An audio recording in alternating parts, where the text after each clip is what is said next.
On page 59, we have a couple of sets of linear factors in the bottom of the fraction. So it's going to follow the same sort of approach as the previous case.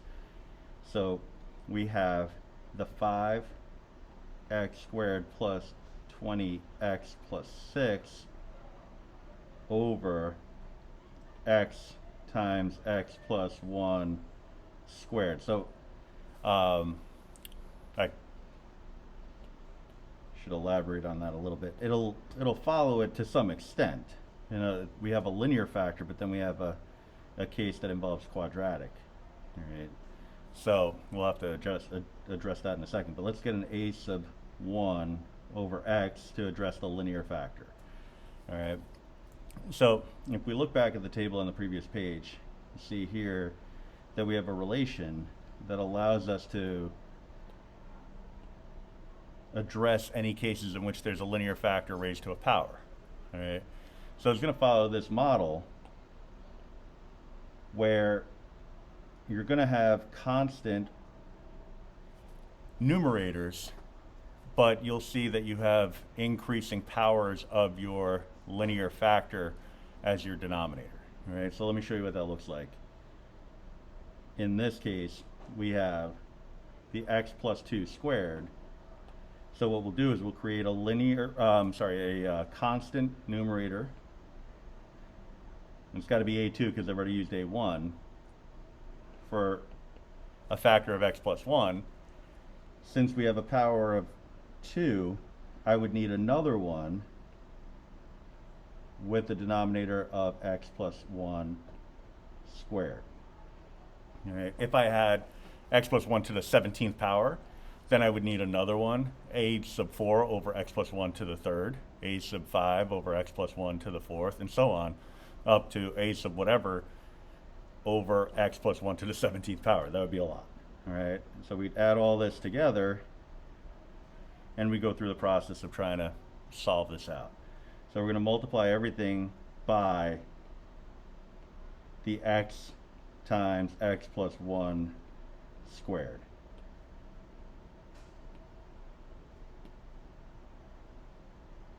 So I'm going to smidge it all over a little bit so I can fit that in. And let me put it over a little here, a little bit there, so it doesn't look like an exponent. I don't think anybody would have thought it was, but I get kind of weird about that. So this would cancel over here, leaving you with just the 5x squared plus 20x plus 6. We'd have a sub 1 x plus 1 squared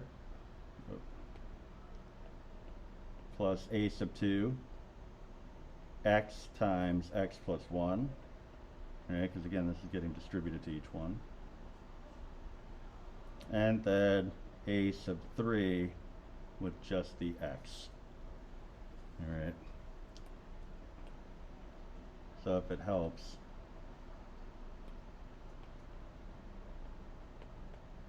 I would be multiplying this, which would cause the x's to cancel, leaving me with just the x plus 1 squared.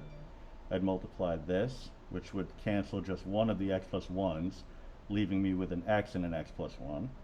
And here, it would just cancel the x plus 1 squares, leaving me with just the x.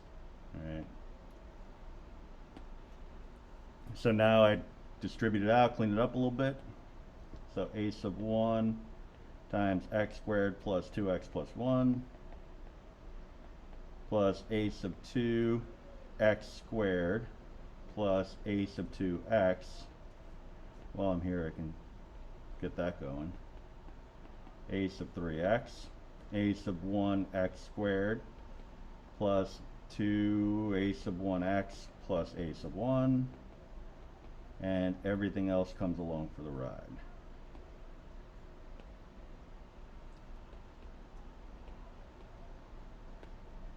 All right.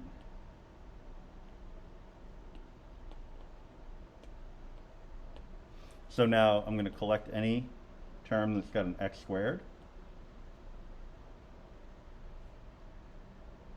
And really, we kind of learned in the last example, and you know, the preceding explanations, hopefully, that the x squares don't really matter as much as the coefficients. Because if I can establish what the A1 and A2 values are, that give me the coefficient of x squared on the left-hand side, then we'll be where we need to be. All right, so you can kind of trim out that step. So these involve the x's. All right. So really kind of a bunch of terms that have the x's in it. So we're looking at 2a1 plus a2 plus a3, and that's going to be equal to 20.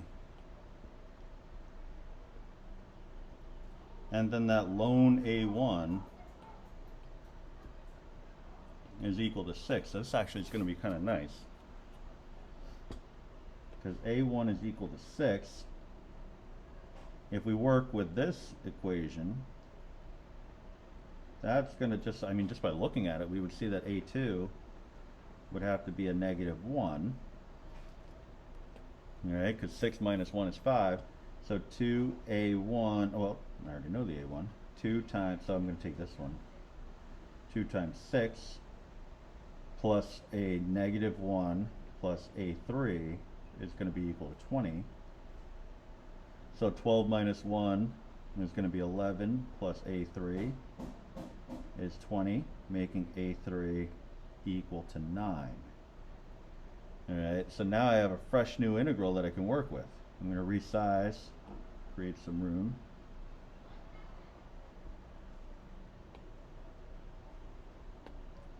But now I'm looking at something that should be a lot friendlier. So a1 is 6, so 6 over x, plus negative 1 over x plus 1, plus 9 over x plus 1 squared dx. All right, so this is what I'm going to integrate. The first two should be nice and easy. All right, so that's 6 ln x minus 1 ln x plus 1. But then the last piece we have to do a little extra work. So I'm going to rewrite as 9 x plus 1 to the negative second dx. Now if you tried doing something like u substitution, you'd see that the u would be the x plus 1, but du would be equal to just dx.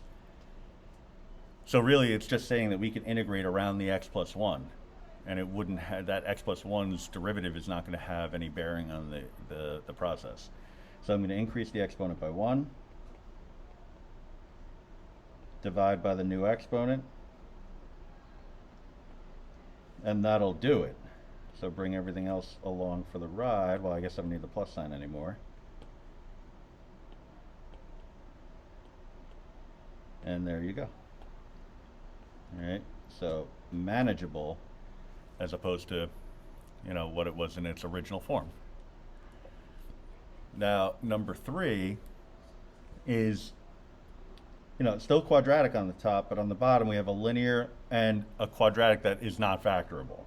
All right, so the way we break that down is for the linear one, we're going to create a constant multiplier, or just a constant numerator.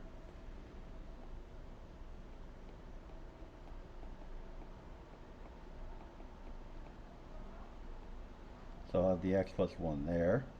And then for the quadratic one, it's really, I mean, if you think about it as, you know, in terms of parent functions of polynomials, if you think of the numerator as 1 degree less than the denominator, that's a pretty good way of kind of going about it. So what's 1 degree less than a linear equation? A constant. What's 1 degree less than a quadratic? That would be linear. So I would want to model my numerator as a linear equation instead of using a1. I don't have a1 anymore.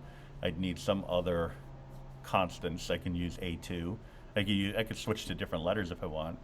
It really doesn't matter. I'll use a2 x plus a3. You know, so this is a linear, it's in the form of y equals mx plus b. So if I had a cubic on the bottom, I would have something in the form of a quadratic on the top.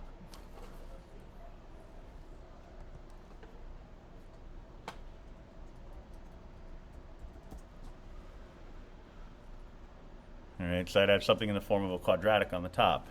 All right. Sorry, my screen froze there for a second. I almost said freezed. So there's like a 10-minute clock before it does that.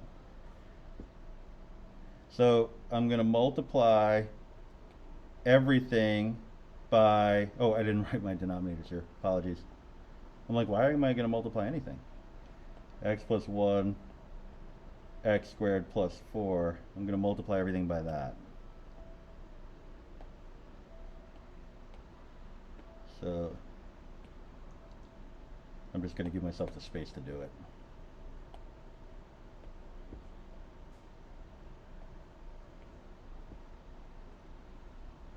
I really got to change the setting on my screen because that's aggravating.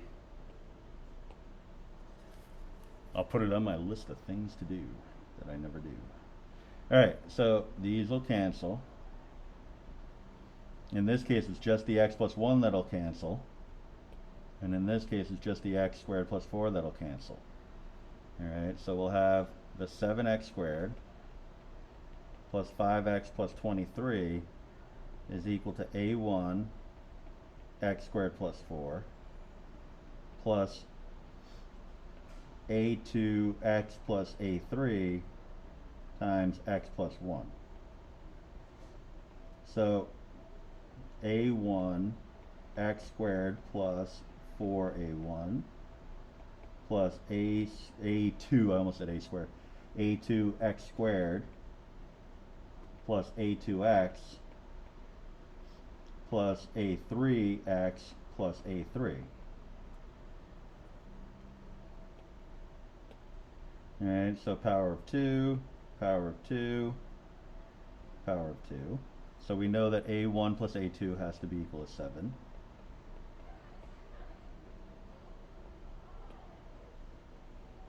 The ones with the x's,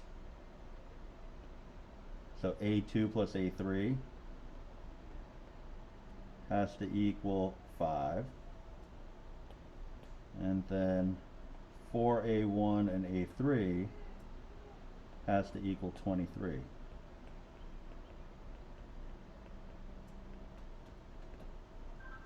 Alright, so that's our set of linear equations. We solve this and we're good to go. Alright, so I could do a little substitution here. So a1 is equal to 7 minus a2. And I can replace the a1 in my second equation. I'm sorry, no I can't. I can do it in my third equation. I probably should have solved for a2, it would have been a little easier. But alas, I've already done some of it, so here we are. So 7 minus a2 plus a3 is equal to 23. So 28 minus 4a2 plus a3 is equal to 23. Alright, so negative 4a2 plus a3 is equal to negative 5. So what I'll do is I'm going to multiply this one by 4. Use a little elimination here. So 4a2 plus 4a3 is going to be equal to 20. So that's going to be 5a3 is equal to 15, which means a3 is 3. Alright, so I have that, which in turn will give me a2. I'm going to have to shrink again.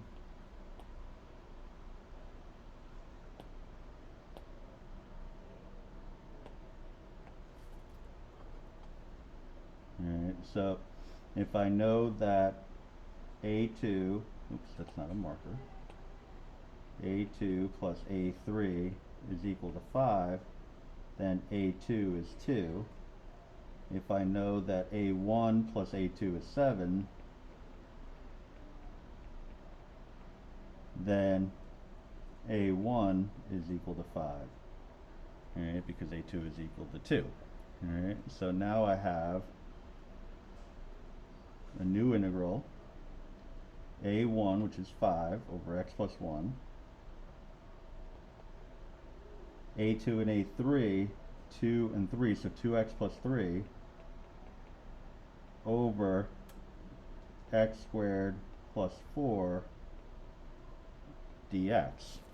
Alright, so the first piece is fine, 5 ln x plus 1. The second piece, a little bit of a different story. Always seems to work out that way.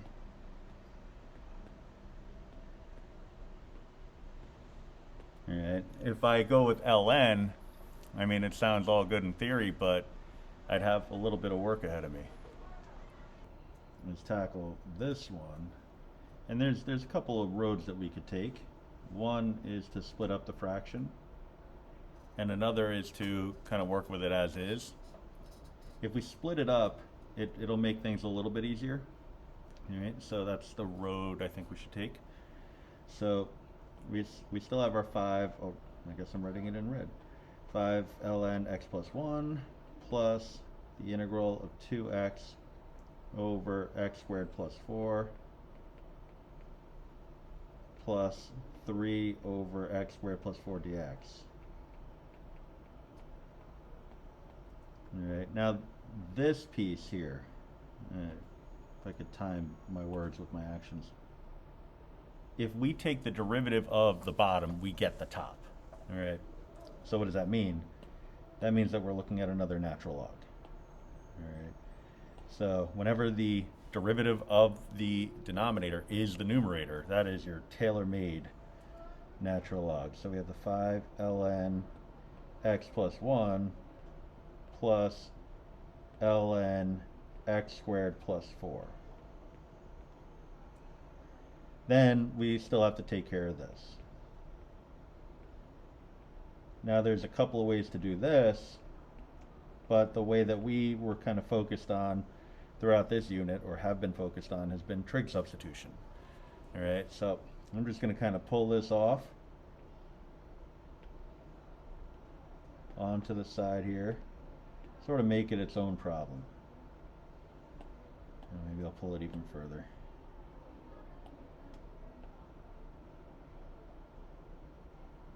Get a straight line going there. Alright, so this definitely looks like a tangent situation. I'm going to draw a triangle.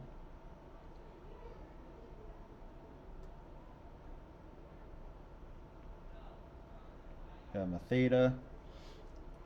Alright, I know it's, or I'm suspecting it's tangent because, one, it's got that a squared plus u squared kind of quality going on. Now, it should have a radical if it's a trig substitution, so I'm going to modify. I'm going to put a radical, but then square it. Alright, so the a is going to be 2, the u is going to be x, so the x goes here, the 2 goes there, and we have x squared plus 4 under a radical here. Alright, so tangent of theta is going to be x over 2, which means x is equal to 2 tangent theta, which means that dx is equal to 2 secant squared theta d theta. Alright, we also would know that secant theta would be the radical ratio to the constant, in which case the radical would be equal to 2 secant theta. Alright, so substitution time. The 2 secant would go in here. That's a little thick on the highlighter. The dx will go here. So we're looking at 3 over 2 secant theta and that's going to be squared, multiplied by 2 secant squared theta d theta. All right. So, a little housekeeping. 6 secant squared theta d theta over 4 secant squared theta. Secant squared thetas cancel away. Simplifies down to 3/2. The antiderivative of 3/2 d theta is equal to 3/2 theta plus c. Now we just have to pull a theta out of all of this. If I can develop some spatial awareness, not write so big. So I'm like in the tangent theta. Tangent theta is equal to x over 2. So theta is equal to the inverse tangent of x over 2, or quality x over 2. So now I can do a quick replacement there. And this would go in for the theta. And that would be our antiderivative, where we're going to put all that together with what we have over here. Just going to smidge this up a little bit. So all of this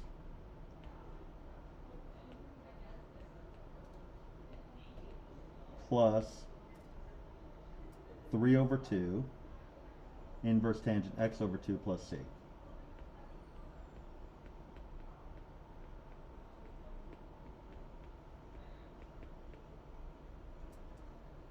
All right, so a lot of work for that one. Good problem though.